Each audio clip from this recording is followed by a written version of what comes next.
오늘부터 4번에 걸쳐서 교회 개혁 시리즈로 설교를 하겠습니다. 한국 교회가 지금 참으로 위기입니다.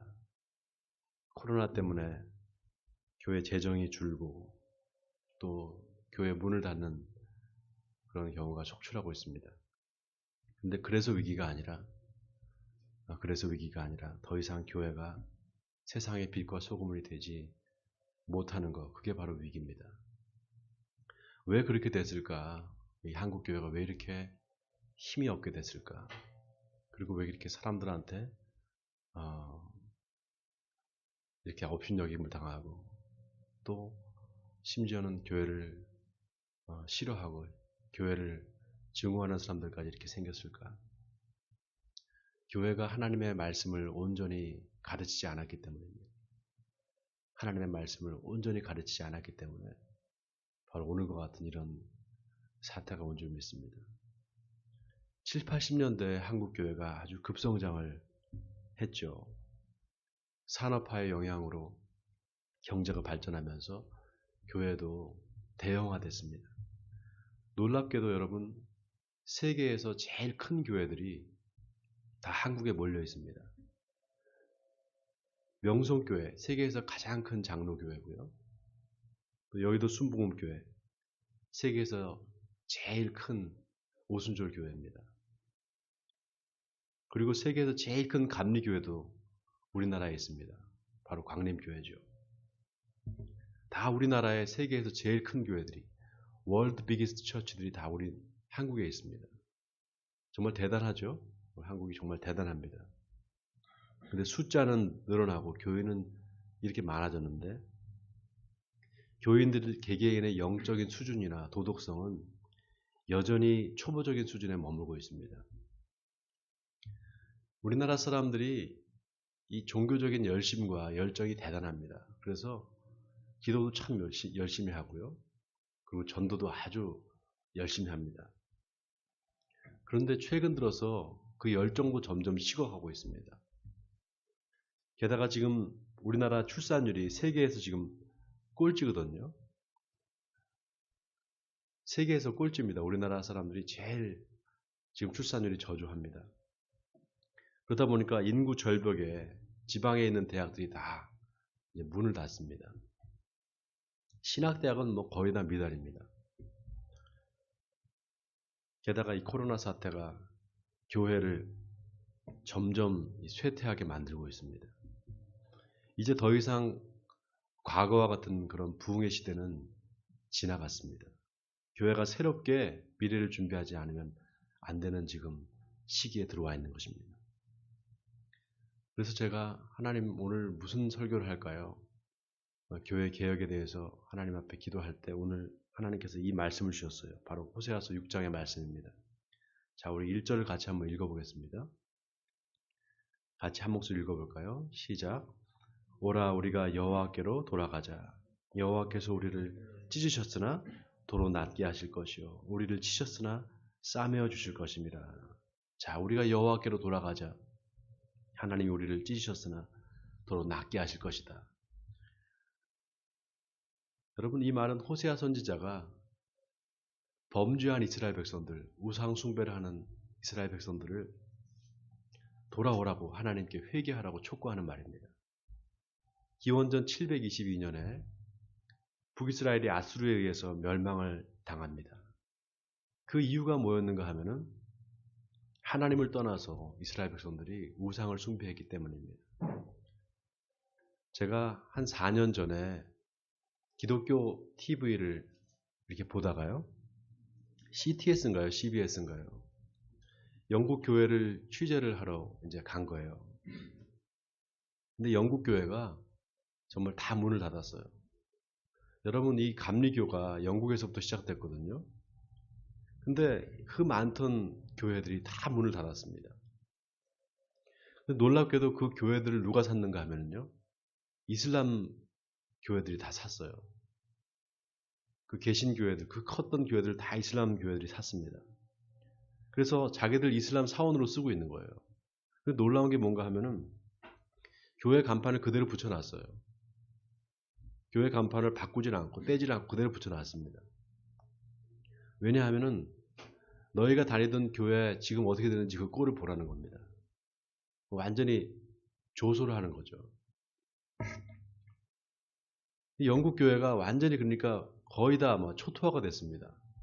근데 취재진이 이제 영국 런던 시내를 간 거예요. 근데 시내를 걷다가 보니까 어떤 사람들이 전도를 하고 있는 거예요. 어떤 사람들이 전도를 하나 보니까 한국 선교사 부부예요. 선교사님은 이렇게 기타를 치고요. 사모님은 이렇게 막 전도지를 나눠주는 거예요. 너무 반갑잖아요. 그래서 뭐 반갑게 인사를 하고. 근데 또 옆에 또 보니까 영국 어떤 이제 개신교 단체에서 나와서 전도를 하고 있는 거예요. 영국 사람들이. 그래서 그 취재진이 갔습니다. 그래가지고 거기 영국 선교단체 한 사람하고 이제 인터뷰를 하는 거예요. 근데 인터뷰 내용이 정말 기가 막힙니다. 영국 교회가 어느 날 갑자기 문을 닫았다는 거예요. 어느 날 갑자기. 예를 들면 작년에 한 100명 나오던 교회가요. 올해 한 80명, 70명 이렇게 나오는 게 아니라 갑자기 10명으로 줄더라는 거예요. 작년에 100명이 나왔던 교회가 갑자기 10명으로 줄고 그 다음부터 안 나오더라는 겁니다. 그래서 교회가 일시에 다 문을 닫았대요. 그런데 요즘 들어서 교회가 다 문 닫고 난 다음에 요즘 들어서 새롭게 한두 사람씩 교회를 찾아온다는 겁니다. 그런데 놀라운 게요. 그 인터뷰하면서 그 인터뷰하는 사람 마지막 말이 정말 인상적입니다.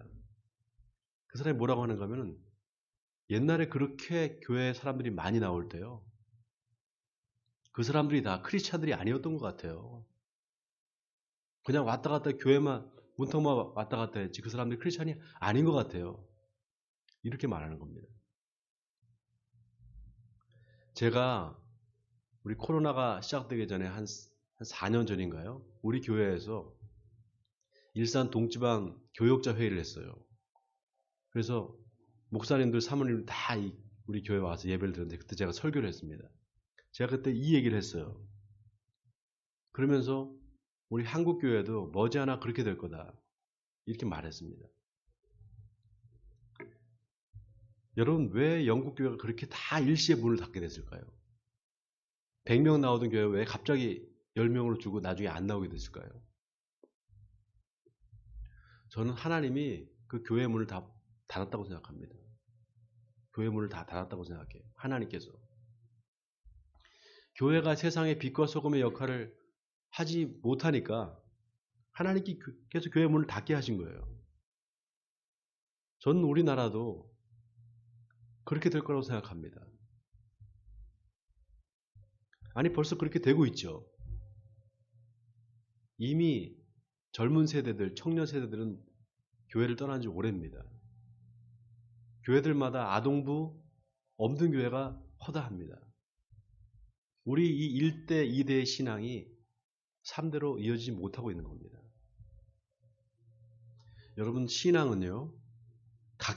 신앙을 내가 갖기보다 유지하기가 더 어렵습니다. 여러분 보세요. 예수 믿는 사람들 얼마나 많습니까?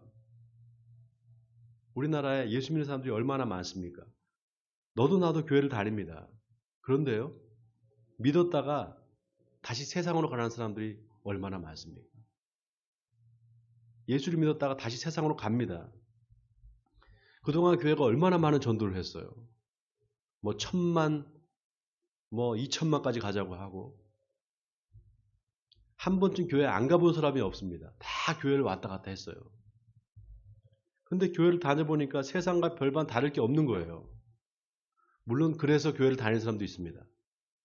세상에서 그런 교제하고 그러는 거를 교회 가서도 할 수 있으니까. 그런데 그거는 교회 문턱만 밟고 가는 겁니다.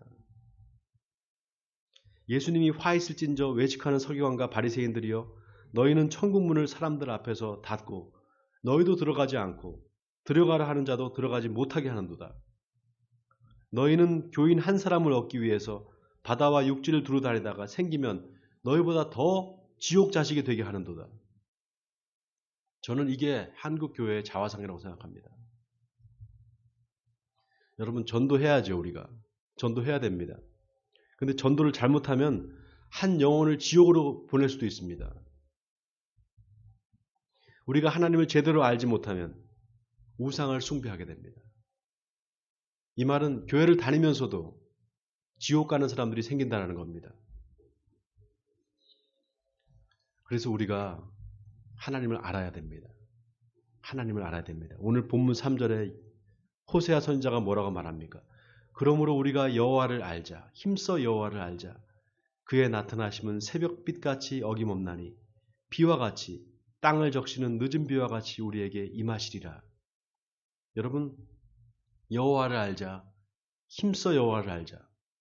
여기서 안다라는 거, 이게 중요한 말입니다, 여러분. 안다라는 건 지식으로 공부해서 아는 걸 말하는 게 아니에요. 경험으로 아는 걸 말합니다. 경험으로. 경험으로 안다는 건 뭡니까? 만나서 아는 겁니다. 만나서 아는 거예요. 여러분, 이게 참 중요합니다. 우리가 교회에서 예배를 드리는 이유가 뭡니까? 교회에서 예배를 드리는 이유가 뭐죠? 하나님을 만나기 위해서예요. 여러분, 이게 무슨 뜬구름 잡는 소리가 아니에요. 하나님을 어떻게 만나지? 이게 무슨 뜬구름 잡는 소리가 아닙니다. 하나님이 실제로 우리를 만나주세요. 여러분, 아멘입니까? 하나님이 실제로 우리를 만나주십니다. 우리가 전심으로 하나님께 기도하고 전심으로 하나님을 찾으면 하나님이 우리를 찾아오세요. 그의 나타나심은 새벽빛같이 어김없나니 비와 같이 땅을 적시는 늦은 비와 같이 우리에게 임하시리라.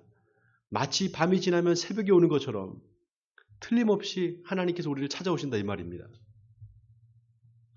여러분, 우리가 신앙생활 하는 목적이 뭡니까? 우리가 교회를 다니고 예배를 드리고 이 신앙생활 하는 목적이 뭡니까? 죽어서 천국 가려고요? 이 세상에 살면서 복을 받기 위해서요? 그게 나쁘다고 할 수는 없습니다. 그런데 그거는요, 여러분, 너무 낮은 수준의 신앙입니다. 너무 저급한 수준의 신앙이에요. 우리 신앙의 수준을 높여야 됩니다. 여러분, 하나님이 살아계시는 걸 믿으세요? 하나님이 살아계시는 걸 믿으십니까? 아멘 소리가 이렇게 작아요. 믿으세요, 여러분? 예수님이 우리 가운데 임마누엘로 계시다는 걸 믿으세요? 진짜로 믿으세요? 그럼 우리 신앙이요, 바로 그 실제이신 하나님, 그 하나님을 날마다 좀 경험하고 싶다. 예수님이 바로 내 옆에 계시는 것처럼 늘 예수님과 좀 교제하고 싶다. 에녹처럼 300년 동안 하나님과 동행했던 그 에녹처럼 나도 좀 그렇게 좀 에녹처럼 되고 싶다. 우리 신앙의 목표가 이렇게 좀 높아져야 됩니다. 저는요, 예수님이 제가 좀 은혜가 떨어졌다 싶을 때, 정말 이거 나 목사 좀 그만하고 싶다.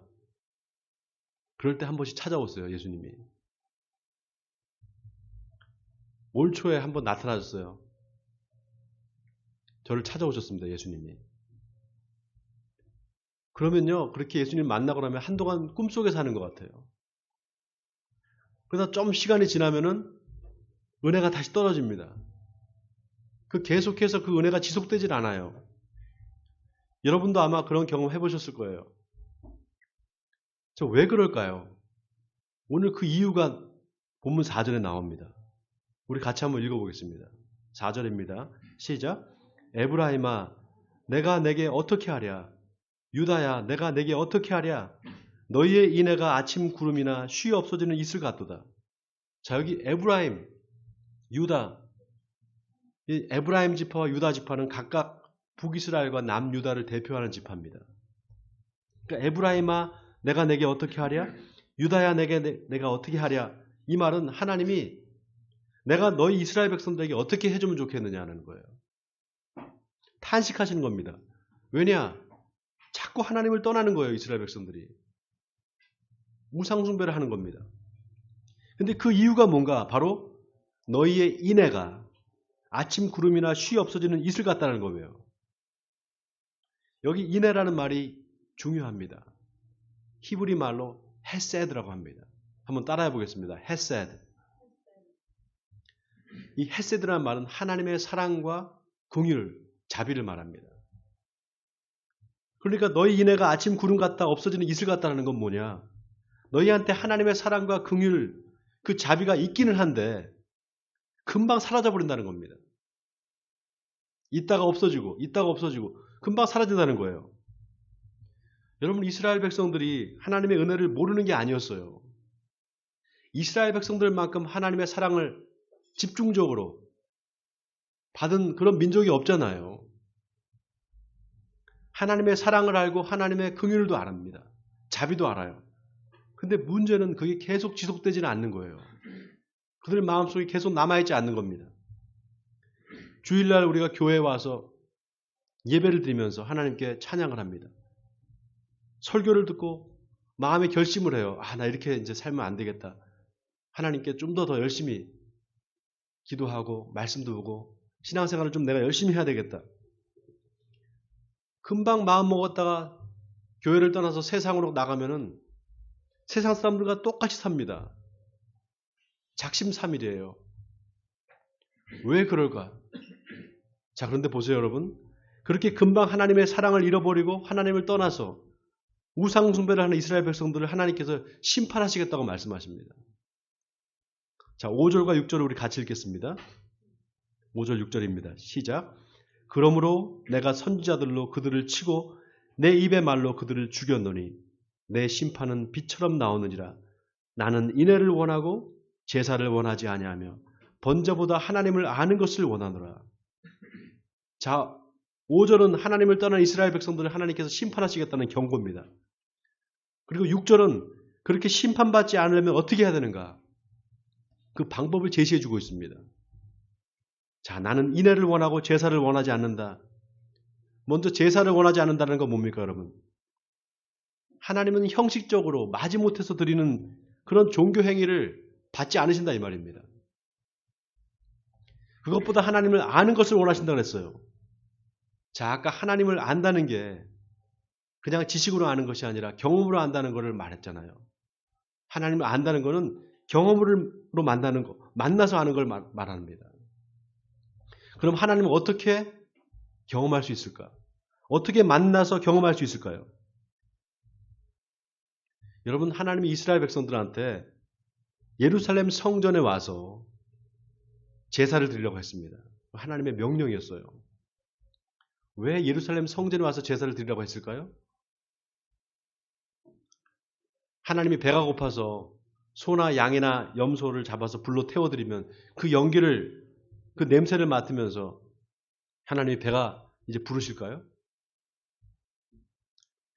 하나님이 이스라엘 백성들을 보고 싶어서 부르신 겁니다. 이스라엘 백성들 한 사람 한 사람 자기 백성들을 좀 보고 싶어서 부르시는 거예요. 제사 음식을 받는 게 목적이 아니라 하나님과의 만남이 목적인 것입니다. 하나님께 드리는 예물은 하나님과의 만남을 위한 겁니다. 중요한 건 제사가 아니라 만남입니다. 여러분, 우리가 주일에 교회에 나오는 거는 하나님을 만나기 위해서예요. 아멘입니까? 하나님을 만나기 위해서입니다. 예배의 목적이 바로 하나님과의 만남이에요. 그럼 만나서 뭐 하려고 하는가? 하나님과 교제하는 겁니다. 친밀한 관계를 맺는 거예요. 오늘 본문에 나는 제사를 원하지 않고 하나님을 아는 것을 원한다는 말이 그 말입니다. 자, 그럼 어떻게 하나님을 만날 수 있을까요? 어떻게 우리가 하나님을 만날 수 있을까요? 성경 공부를 열심히 하면 하나님을 만날 수 있을까요? 성경 지식이 쌓이겠죠. 성경 공부를 열심히 하면. 그런데 그 지식으로 하나님을 만날 수 있는가? 만날 수 없습니다. 여러분, 지식과 알은 만남을 위한 수단일 뿐이에요. 제가 트럼프 대통령이 쓴 자서전을 아주 자세히 읽었어요. 그러면서 트럼프 대통령이 어떤 사람인지를 압니다. 그렇죠? 트럼프 대통령이 자기 자서전을 써놓은 거를 제가 많이 열심히 읽는다면 트럼프 대통령이 어떤 사람인지 알죠. 그런데 그 트럼프 대통령을 만나려면 어떻게 해야 돼요? 트럼프 대통령이 만나러 오든지 나를 만나러 오든지 내가 만나러 가야 돼요. 그래야 만날 수 있잖아요. 하나님과의 만남도 똑같습니다. 하나님이 오시거나 내가 가거나 둘 중에 하나예요. 그런데 하나님이 이미 오셨어요. 아멘입니까, 여러분? 하나님이 우리 가운데 계십니다. 오셔서 우리와 함께 계시는데 우리 눈에 안 보이는 거예요. 그러니까 만나고 싶어도 못 만나는 겁니다. 근데 그 이유가 뭐냐? 바로 우리한테 인애가 없기 때문입니다. 우리 안에 하나님의 사랑과 긍휼과 자비가 없기 때문에 하나님을 못 만나는 거예요. 왜 없는가? 하나님을 지식으로만 알려고 하기 때문입니다. 하나님을 지식으로만 알려고 하지 그 말씀에 순종하지 않기 때문이에요. 사무엘상 15장 22절에 사무엘이 이렇게 말합니다. 순종이 제사보다 낫고 듣는 것이 순양의 기름보다 낫다. 순양을 바친다고 한번 생각해 보세요, 여러분. 순양이 지금으로 따지면 얼마나 될까요? 가격으로 치면. 제가 인터넷 찾아보니까 순양 한 마리가 50만 원 정도 한대요. 우리나라 돈으로. 지금으로 얘기하면은 헌금을 50만 원 정도 하는 겁니다. 예배 와서. 근데 그것보다 하나님의 말씀에 순종하는 게 더 낫다라는 거예요. 성경을 펴면은 다 아는 말씀이죠. 몇 번이나 봤으니까. 심지어 몇 장 몇 절인 것까지도 다 외웁니다. 그런데 그 말씀에 순종하지는 않아요. 그러니까 만날 수가 없는 겁니다. 마태복음 12장에 보면 안식일에 제자들이 밀이삭을 잘라서 먹는 것을 바리새인들이 봅니다. 예수님께 와서 당신 제자들이 왜 안식일을 범하느냐고 따져 묻습니다. 그때 예수님께서 바로 이 오늘 호세아서 6장 6절의 말씀을 인용을 하십니다. 나는 자비를 원하고 제사를 원하지 아니하노라 하신 뜻을 너희가 알았더라면 무죄한 자를 정죄하지 않았을 것이다. 그러면서 인자는 안식일의 주인이니라 이렇게 말씀하십니다. 나는 자비를 원한다. 나는 인애를 원한다는 겁니다. 호세아서 6장 6절의 말씀을 인용한 거예요. 나는 인애를 원하고 제사를 원치 않는다. 하나님을 아는 것을 원한다. 이 말씀을 너희가 그 뜻이 무슨 뜻인지 알았더라면 내가 누군지 알았을 것이다. 바로 내가 선지자들이 말한 그 메시아다. 이 말씀을 하신 겁니다. 너희가 호세아서 6장 6절이 무슨 뜻인지 모르니까 나를 못 알아본 거다 이 말이에요. 자, 여러분 한번 생각해 보세요. 오늘 이 말씀이 하나님이 저와 여러분에게 하시는 말씀이라고 생각해 보세요. 지금 하나님께서 말씀하시는 거예요. 나는 인애를 원하고 하나님을 아는 것을 원하노라. 저와 여러분이 하나님이 하신 이 말씀의 뜻을 알면은 하나님을 만날 수 있다는 겁니다. 아멘입니까, 여러분? 여러분, 인애라는 말이요. 이게 참 기가 막힌 말이에요. 인애, 한자어잖아요. 어질 인자에 사랑의 자입니다. 제가 딸을 놓고요. 첫째 딸을 놓고 하나님 이름을 뭐라고 지을까요? 기도를 하고 성경책을 폈는데요. 이 호세아서 6장 6절이 나왔어요. 나는 제사를 원하지 않고 인애를 원하노라. 그때요. 그 성경 글자가 막 튀어나왔습니다. 저한테. 마치 살아있는 것처럼 튀어나왔어요. 여러분 이 인애라는 말이 성경적 의미가 있습니다. 그게 뭔가 하면 하나님의 사랑을 이웃에게 전파하라 이 뜻입니다. 예수님은 우리에게 너희가 서로 사랑하라. 내가 너희를 사랑한 것 같이 너희도 서로 사랑하라 이렇게 말씀하셨습니다. 이게 예수님께서 우리에게 주신 새 계명입니다. 그리고 두세 사람이 내 이름으로 모인 곳에 나도 그들 중에 있느니라고 말씀하셨습니다. 여러분 성경 전체에서 우리가 꼭 순종해야 될 말씀이 있습니다. 꼭 순종해야 될 말씀이 있어요. 이 말씀만 순종하면 반드시 하나님을 만날 수 있습니다. 그 말씀이 뭔가 바로 서로 사랑하라는 이 말씀입니다. 자, 옆에 있는 분들 얼굴을 쳐다보세요. 그리고 사랑합니다. 진심으로, 여러분 진심으로 사랑합니다. 네. 네. 창세기에 보면은요, 야복강에서 밤새 천사와 씨름했던 그 야곱이 다음날 형 에서를 만나는 장면이 나옵니다. 형을 만나자마자 내가 형의 얼굴을 보니까 하나님의 얼굴을 보는 것 같습니다. 이렇게 말을 해요. 형의 장자권을 빼앗아서 형이 받아야 될 축복을 다 가로챈, 그리고 도망을 가버린 그 동생이 얼마나 미웠으면요, 군사 400명을 데리고 죽이려고 달려오겠습니까? 야곱 입장에서도 마찬가지예요. 자기를 죽이려고 하는 그 형이 형이겠습니까? 그건 적이지. 근데 어찌된 일인지 두 형제가 만나자마자 얼싸안고 목 놓아 웁니다.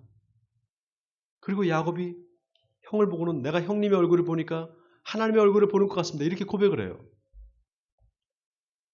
여러분, 어떻게 야곱이 자기를 죽이려는 형의 얼굴에서 하나님의 얼굴을 봤을까요? 어디서 하나님의 얼굴을 봤다라는 거잖아요. 그러니까 내가 형님의 얼굴을 보니까 하나님의 얼굴을 본 것 같습니다. 이렇게 말했다는 거잖아요.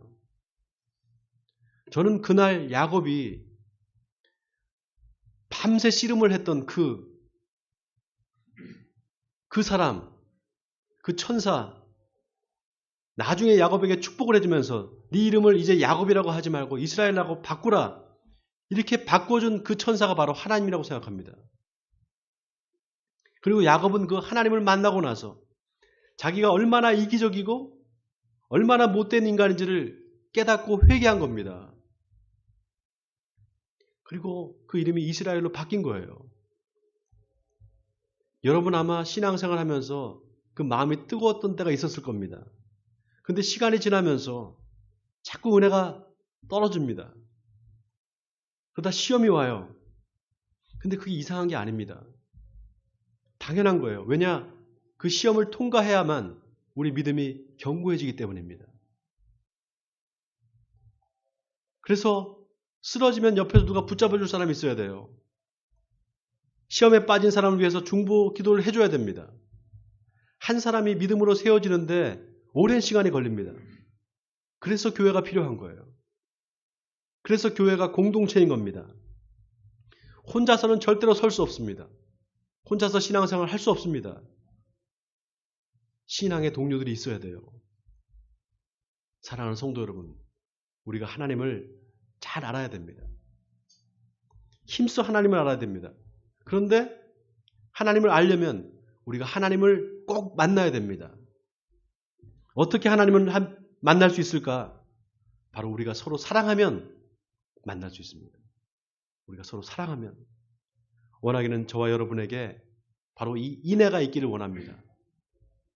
그래서 내 옆에 있는 내 이웃을 통해서 살아계신 하나님을 날마다 만나는 저와 여러분이 되시길 주님의 이름으로 간절히 축원드립니다.